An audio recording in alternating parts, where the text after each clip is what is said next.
अस्सलाम वालेकुम स्टूडेंट, कैसे हैं आप? उम्मीद है कि आप खैरियत से होंगे। हम आज के इस लेक्चर के अंदर फाइनाइट वर्ब और इनफाइनाइट या नॉन फाइनाइट वर्ब्स के बारे में डिस्कस कर लेंगे। ये बहुत ही अहम लेक्चर है क्योंकि स्टूडेंट अक्सर इसमें गलतियां कर लेते हैं कि कौन सा वर्ब फाइनाइट है और कौन सा वर्ब नॉन फाइनाइट है, उसको अंडरस्टैंड नहीं कर पाते हैं। तो उम्मीद है कि आज का ये लेक्चर जब आप सुनेंगे, इसको आप देखेंगे, इसके बाद इंशाल्लाह इसके बारे में जो आपके कॉन्सेप्ट्स हैं वो बिल्कुल ही क्लियर हो जाएंगे। चलिए शुरू कर लेते हैं लेक्चर को। देखें, सबसे पहले वर्ब देखें, ये फाइनाइट और नॉन फाइनाइट वर्ब्स इसी के ही ब्रांचेस हैं। एक ब्रांच है इसका फाइनाइट वर्ब और दूसरा है हमारे पास इनफाइनाइट या नॉन फाइनाइट वर्ब। ठीक है, अब फाइनाइट वर्ब फिर फर्दर क्या होगा, तकसीम होगा किन के अंदर, ये होगा, इसके अंदर प्रिंसिपल वर्ब्स आते हैं और इसके अंदर लिंकिंग वर्ब्स आते हैं और इसके साथ साथ ऑक्सिलरी वर्ब्स। ये प्रिंसिपल वर्ब मतलब एक्शन वर्ब जो भी बेस फॉर्म है या first form of the verb जिनको कहते हैं एक्शन वर्ब्स, या लिंकिंग वर्ब्स या ये ऑक्सिलरी वर्ब्स, ये हमारे कहलाते हैं फाइनाइट वर्ब्स। और नॉन फाइनाइट वर्ब्स के अंदर क्या क्या आता है देखें, इसमें आते हैं जेरेंट और पार्टिसिपल्स और इसके साथ साथ इन्फिनिटिव्स। ये हमारे दो मतलब ब्रांचेस हैं किसके, वर्ब के। वर्ब तकसीम होगा किसमें, फाइनाइट और नॉन फाइनाइट में। फाइनाइट वर्ब में क्या आ जाते हैं, प्रिंसिपल वर्ब आ जाते हैं, लिंकिंग वर्ब्स आ जाते हैं, ऑक्सिलरी वर्ब्स आ जाते हैं। और नॉन फाइनाइट वर्ब्स में क्या आते हैं, जेरेंट, पार्टिसिपल्स और इन्फिनिटिव्स। अब इनको क्या करेंगे, एक एक करके डिफाइन कर लेंगे और इनको हम कैसे आइडेंटिफाई कर सकते हैं कि ये आइदर फाइनाइट है या नॉन फाइनाइट है, वो हम एक एक करके डिस्कस कर लेते हैं। सबसे पहले हम फाइनाइट वर्ब को डिफाइन करते हैं कि फाइनाइट वर्ब क्या होता है। देखें, finite verbs change their forms when there is a change in the number और person of the subject. Finite verbs also have different forms in different tenses. इसका मतलब ये हुआ कि वो तमाम अल्फाज जो टेंस चेंज होने से अपना फॉर्म चेंज कर लेते हैं, वो सारे के सारे क्या कहलाते हैं, हमारे फाइनाइट वर्ब कहलाते हैं। या हम पर्सन चेंज करते हैं, फर्स्ट पर्सन हुआ तो कुछ और होंगे, सेकंड पर्सन हुआ तो उसके साथ वो चेंज होते जाएंगे। तो आसान अल्फाज में हम ये कह सकते हैं वो तमाम अल्फाज या वर्ब्स जो टेंस चेंज होने से या पर्सन चेंज होने से या सब्जेक्ट के नंबर चेंज होने से अपना फॉर्म चेंज करते हैं, उन सब को हम क्या कहते हैं, फाइनाइट वर्ब्स कहते हैं। अब इसके जो फाइनाइट वर्ब से सबसे पहले आता है प्रिंसिपल वर्ब। अब ये प्रिंसिपल वर्ब क्या होता है देखें, the main verb is also called the lexical verb और द प्रिंसिपल वर्ब। मतलब मेन वर्ब क्या होता है, जो एक्शन वर्ब होता है मेन वर्ब, उसको हम क्या कहते हैं, प्रिंसिपल वर्ब कहते हैं। और ये प्रिंसिपल वर्ब क्या कहलाता है, हमारा फाइनाइट। वो कैसे देखें, हम कैसे आइडेंटिफाई करेंगे उसको, जैसे कि आई ईट फूड, प्रेजेंट सिंपल है। जब टेंस चेंज हो जाएगा, पास्ट में चला जाएगा और ईट क्या होगा, एट, आई एट फूड। अगर ये परफेक्ट में चला जाएगा तो क्या होगा, आई हैव ईटन फूड। तो इसके अंदर क्या है, ईट ने क्या किया, टेंस चेंज होते हुए अपना फॉर्म चेंज कर लिया। तो फाइनाइट वर्ब की पहचान यही है कि अगर टेंस चेंज होगा तो वो अपना फॉर्म भी क्या करेगा, चेंज करेगा। आसान अल्फाज में ये कह सकते हैं कि वो तमाम अल्फाज जिनके वर्ब्स जिनका first form, second form, third form, fourth form बन जाते हैं, वो सारे क्या कहलाते हैं, हमारे फाइनाइट वर्ब्स कहलाते हैं। मतलब टेंस जब चेंज होता है तो वो चेंज हो जाए। अब यहाँ आई ईट है तो टेंस के लिहाज से क्या होगा, प्रेजेंट सिंपल टेंस में आई ईट, आई के साथ ईट होगा। अगर इसमें पर्सन में चेंज करता हूँ, ही करता हूँ, तो ये क्या होता है, ईट्स होता है। ठीक है, तो इसका मतलब है पर्सन चेंज हो गया तो भी ये लफ्ज चेंज होता है। अगर टेंस चेंज हो गया तो भी ये वर्ब क्या होता है, चेंज हो जाता है। अगर यहाँ नंबर सब्जेक्ट्स अगर प्लूरल में आ जाएं तो कुछ और होगा, और सिंगुलर में आ गए तो ये अपने आप को चेंज करता है। तो लिहाजा क्या है, ये जो हमारे पास ईट है, इस ईट को हम क्या कहेंगे, फाइनाइट वर्ब कहेंगे। इसलिए फाइनाइट वर्ब कहेंगे क्योंकि इसने टेंस के लिहाज से अपने आप को क्या किया, चेंज किया। ईट, एट, ईटन। देखें, अगर पर्सन चेंज हो गया तो क्या होगा, ये ही हो गया तो ईट्स। देखें ना, पर्सन के लिहाज से भी इसने अपने आप को क्या किया, चेंज किया। अगर प्लूरल आ जाए तो कुछ और होता है, सिंगुलर आ जाए तो टेंस के अंदर ये चेंज होता है। तो लिहाजा प्रिंसिपल वर्ब्स क्या कहलाएंगे, हमारे फाइनाइट वर्ब्स कहलाएंगे। इसी तरह दूसरा है ऑक्सिलरी वर्ब। अब ऑक्सिलरी वर्ब क्या कहलाते देखें, Auxiliary verbs are type of verb they takes a supportive role in sentence second to the main verb. अब ये सपोर्टिव होते हैं, हेल्पिंग वर्ब्स होते हैं जो मेन वर्ब की क्या करते हैं, मदद करते हैं। ये भी क्या कहलाते हैं, हमारे फाइनाइट वर्ब्स कहलाते हैं। दे आर यूज, देखे ना, they are use mainly to create complex grammatical tenses. अब यही हेल्पिंग वर्ब की वजह से क्या होता है, टेंस चेंज होता चला जाता है। जैसे कि देखें, आई एम प्लेइंग फुटबॉल। अब एम इसमें के अंदर क्या है, अब हमारा ऑक्सिलरी वर्ब है। अब ये हमें बता रहा, टेंस बता रहा है। देखें ना, आप ये प्रेजेंट की बात करता है। जब हम इसको पास में ले जाएंगे तो एम क्या बन जाता है, वॉज। तो इसका मतलब ये हुआ कि टेंस चेंज होता है तो फाइनाइट वर्ब भी क्या होता है, चेंज होता है। लिहाजा इसमें क्या चेंज हो गया, हेल्पिंग वर्ब चेंज हो गया। ठीक है, प्लेइंग प्लेइंग दोनों में एक जैसा है, लेकिन चेंज क्या हो गया है, वॉज। हेल्पिंग वर्ब चेंज हो गया। तो इसका मतलब ये है कि एम क्या है, यहाँ पे हमारे पास फाइनाइट वर्ब है। क्यों, क्योंकि एम ने टेंस जब चेंज हो गया तो उसके लिहाज से अपने आप को चेंज किया। अगर नंबर्स हम चेंज करते, देखे ना, आई एम प्लेइंग फुटबॉल की जगह में अगर वी करता तो पर्सन चेंज हो जाता। तो क्या होता, वी के साथ फिर आर हो जाता। तो हमने पहले ही कहा है कि चाहे नंबर्स के लिहाज से वर्ब चेंज करें, पर्सन के लिहाज से चेंज करें, या टेंस के लिहाज से अपने आप को जो भी वर्ब चेंज करता है उसको हम फाइनाइट वर्ब कहते हैं। अब आते हैं लिंकिंग वर्ब। अब लिंकिंग वर्ब का काम क्या होता है, देखें, a linking verb is a verb that serve as a connecting link और establish an identity between subject and complement. Subject और कम्प्लीमेंट के दरमियान जिसको मतलब राबिता कायम करे या तो कनेक्ट करे उसको हम लिंकिंग वर्ब कहते हैं। जैसे कि असलम इज़ अ लॉयर। देखे ना, असलम और लॉयर दोनों को मिलाने वाला क्या है, इज़, मतलब वो कनेक्ट करता है।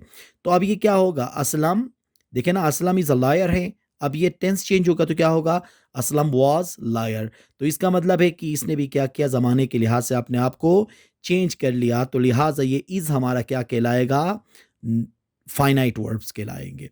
अब फाइनाइट वर्ब्स का मतलब ही क्या है, वो तमाम वर्ब्स जो टेंस के लिहाज से, पर्सन्स के लिहाज से या नंबर्स के हिसाब से वो चेंज हो जाएं, तो फिर उनको हम क्या कहते हैं, फाइनाइट वर्ब्स कहते हैं। और फाइनाइट वर्ब्स के अंदर कौन कौन से ब्रांचेस आते हैं, चाहे प्रिंसिपल वर्ब आ जाए, चाहे ऑक्सिलरी वर्ब आ जाए, चाहे लिंकिंग वर्ब आ जाए, ये क्या करते हैं, टेंस के लिहाज से अपने आप को चेंज करते हैं। कभी सेकंड फॉर्म में चले जाते हैं, कभी फर्स्ट फॉर्म में चले जाते हैं, कभी एस या ई एस का इजाफा हो जाता है।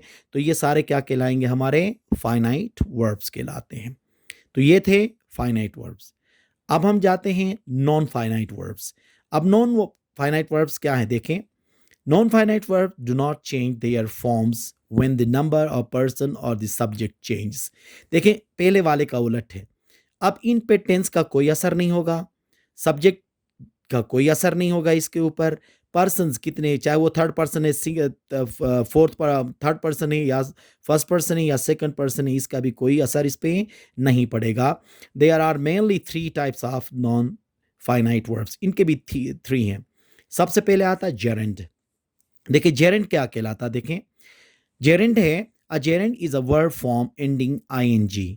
अब ये भी क्या होता है, आईएनजी पे, जैसे कि थिंकिंग, प्लेइंग, फोर्थ फॉर्म ही होता है ये। लेकिन फंक्शन किसका अदा कर रहा होता है, ये नाउन का। देट फंक्शंस क्या है, in a sentence as a noun, noun के तौर पे इस्तेमाल होता है। अब देखें यहाँ पे, walking is good exercise, walking is good exercise.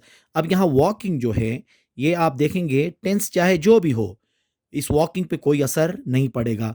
अगर मैं ये कहता हूं walking is good exercise, walking was good exercise, walking will be good exercise, इसका मतलब ये है कि ना इस पे टेंस का कोई असर हो गया इस लफ्ज़ पे वॉकिंग पे, ना इस पे नंबर्स पर्सन का कोई असर होता है। तो इसका मतलब ये हुआ कि ये अपने आप को कभी भी चेंज नहीं करता। और यहाँ पे वॉकिंग जो है एज ए सब्जेक्ट के तौर पे इस्तेमाल हुआ, नाउन के तौर पे, तो ये जेरेंट कहलाता है। तो लिहाजा ये जो वॉकिंग है वो हमारा क्या कहलाएगा, नॉन फाइनाइट वर्ब कहलाएगा। क्यों, क्योंकि इसने अपने फॉर्म चेंज नहीं किया। ये टेंस भी चेंज हो गया तो भी वही वॉकिंग के फॉर्म में रहा। क्योंकि नॉन फाइनाइट के डेफिनेशन में हमने ये पढ़ा है कि वो तमाम अल्फाज जो टेंस या पर्सन या नंबर के लिहाज से कोई चेंजिंग उसके अंदर ना आ जाए, उनको नॉन फाइनाइट कहते हैं। अब आते हैं पार्टिसिपल। अब पार्टिसिपल कौन से होते हैं, देखें, उसमें प्रेजेंट पार्टिसिपल होता है और पास्ट पार्टिसिपल होता है। और पार्टिसिपल उस वक्त कहलाता है जब वो नाउन वो जब वो नाउन के बारे में कुछ बताते, जैसे कि एजेक्टिव के तौर पे इस्तेमाल हो।